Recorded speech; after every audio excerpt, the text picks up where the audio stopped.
एक यूट्यूबर हैं, पत्रकार हैं या डिजिटल क्रिएटर हैं, जो कह लीजिए भैया। पता नहीं उनको पवन सिंह से क्या दुश्मनी है, ये समझ में नहीं आता है कि आखिर पवन सिंह के पीछे ये आदमी हाथ धो के एकदम पड़ गया है। मतलब सांसद बनने का ख्वाब देखने वाला व्यक्ति या राजनीतिक पद पर बैठा व्यक्ति कुछ भी कर सकता है, नाचना गाना बजाना छिनरई भड़वापन एनीथिंग एल्स। कि भैया एकदम तरह के छोड़म ना। इसको सबसे ज़्यादा खुन्नस इस बात का है कि पवन सिंह इसको इंटरव्यू नहीं दिए हैं। बहुत कोशिश किया कि पवन सिंह का इंटरव्यू ले ले, लेकिन पवन सिंह इसको इंटरव्यू नहीं देते हैं। इसी बात का इसको खुन्नस रहता है और हर 1-2 महीना पे जो है पवन सिंह को टारगेट करता है, और इतना गंदा तरीका से भाई टारगेट करता है कि शायद इतना गंदा तरीका से कोई टारगेट पवन सिंह को नहीं करता है। आज से कुछ महीना पहले भी टारगेट किया था, और उसके बाद पवन सिंह के यूट्यूबर और इसके बीच जो है बहुत बड़ा विवाद हो गया था। इतना बड़ा विवाद हो गया था कि मैंने सोशल मीडिया छोड़ के रियल लाइफ में विवाद हो गया था। माने ये लोग पहुंच गया था अपना गैंग लेके अगला को मारने पीटने के लिए। उधर से भी फिर ये लोग चढ़ाई कर दिया था, जो पवन सिंह का यूट्यूबर है लोग, वो लोग भी इस पर चढ़ाई कर दिया था। और उसके बाद ये दोनों जो है आपस में मैनेज किया, क्या मैनेज किया नहीं किया, लेकिन जो भी हुआ मैनेज हो गया था। लेकिन एक बार फिर से ये आदमी पवन सिंह को टारगेट किया है, और बहुत ही खतरनाक, बहुत ही गंदा तरीका से टारगेट किया है। और इतना गंदा तरीका से आज तक हमको लगता है कि पवन सिंह को कोई टारगेट नहीं किया हुआ जितना गंदा तरीका से टारगेट किया है। पवन सिंह के लिए ये एक ऐसा शब्द का प्रयोग कर दिया है जो कि मतलब अब मैं क्या ही बोलूँ भाई। वो शब्द मुझको भूलने में भी मतलब शर्म आ रहा है कि भाई मैं कैसे बोलूँ। हम लोग भी देखिए, हम लोग भी यूट्यूबर हैं, हम लोग भी वीडियो बनाते हैं, हम लोग भी रिपोर्टिंग करते हैं। हम लोग काराकाट में थे, टिहरी में थे, हर जगह थे, पवन सिंह के साथ थे। लेकिन इसके बावजूद हमको आज तक जो है पवन सिंह का हम लोग सपोर्ट भी करते हैं, कुछ कमियां भी बताते हैं, बट सपोर्ट भी करते हैं। बट हमको भी आज तक कभी इंटरव्यू करने का मौका नहीं मिला। काराकाट में बहुत लोगों को मौका मिला जो कि पवन सिंह का इंटरव्यू किया, लेकिन हमको आज तक ऐसा मौका नहीं मिला। नहीं मिला तो नहीं मिला, वैसा थोड़ा ना है कि नहीं मिला तो हम पवन सिंह को बैठ के करी आते रहेंगे, गाली देंगे भाई। नहीं मिला, नहीं मिला, मिलना होगा किसी दिन मिल जाएगा, नहीं मिलना है तो नहीं मिला भैया। ऐसा थोड़ा ना है कि उनका इंटरव्यू नहीं करेंगे तो मैंने हमारा कोई पहचान नहीं है, कोई नाम नहीं है। जानने वाला लोग फिर भी जानता है, बहुत सारे हमने कलाकारों का इंटरव्यू किया है, ऐसा थोड़े ना है। पवन सिंह मौका मिलेगा, कभी ऑफर आएगा सामने से तो जाकर आदमी इंटरव्यू करेगा। वैसा थोड़े ना है कि उनका इंटरव्यू लेने के लिए हम बैठ के वीडियो बनाएंगे, उनको टारगेट करेंगे, गाड़ी देंगे, ये सब थोड़े ना करेंगे भाई। तो ये आदमी को यही बात का खुन्नस है कि आखिर पवन सिंह हमको इंटरव्यू क्यों नहीं देता है, क्यों नहीं देते हैं, या क्यों नहीं दिए हैं आज तक ले।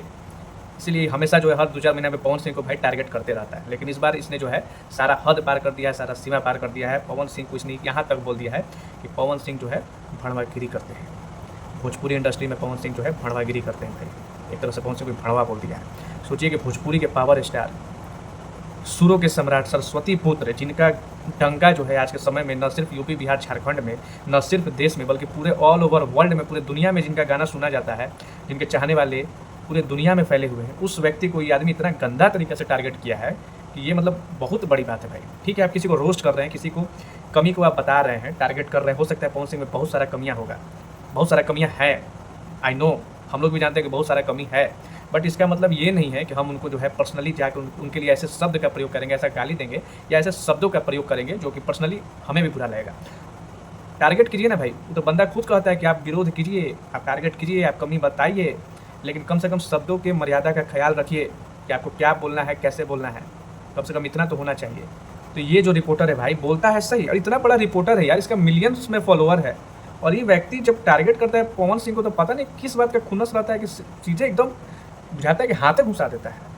टारगेट करो भाई, लेकिन ऐसे मत टारगेट करो कि अब मैंने आदमी को एकदम कलबलाहट हो जाए भाई। पता नहीं लग रहा है कि इस बार ये सोच के टारगेट किया है ना भाई कि इस बार पवन सिंह कलबला के और इसको अपने घर पे बुलाएं, चाहे अपना ऑफिस में बुलाएं, कहीं पे बुलाएं और कहें कि भाई तू आओ, आके हमारे इंटरव्यू ले ले। तो अगर इच्छा बा कि हमारे इंटरव्यू करे के बाद तू आओ, हमारे इंटरव्यू ले ले, ये सोच के लागत नहीं आपकी हाली भैया जो बैठे टारगेट के लिए बैठे। अब देखे कि भाई अगर रिएक्शन क्या होता भाई। रिएक्शन तो ऐसे पवन सिंह की टीम की तरफ से आ गई बा, शुभम भाई जो बार रिएक्शन दे दिले बैठे। अब देखे कि भाई अभी आगे का रिएक्शन होता भाई। लेकिन हम फिर एक बार कहूँ कि केहू के टारगेट करो, रोस्ट करो, विरोध करो, कमी बताओ, वीडियो बनाओ, टीआरपी कमाए, पैसा कमाए, सब करो, लेकिन कम से कम भाई एगो लिमिट में कर भाई। अपन इमेज मत खराब करो सन। हतना तुनी के मिलियन में फॉलोअर्स बा, अपना नाम बा, तो ओकरा के ऐसा माने मत करो सन। विरोध कीजिए, बट कम से कम शब्दों का मर्यादा का ख्याल रखिए भाई।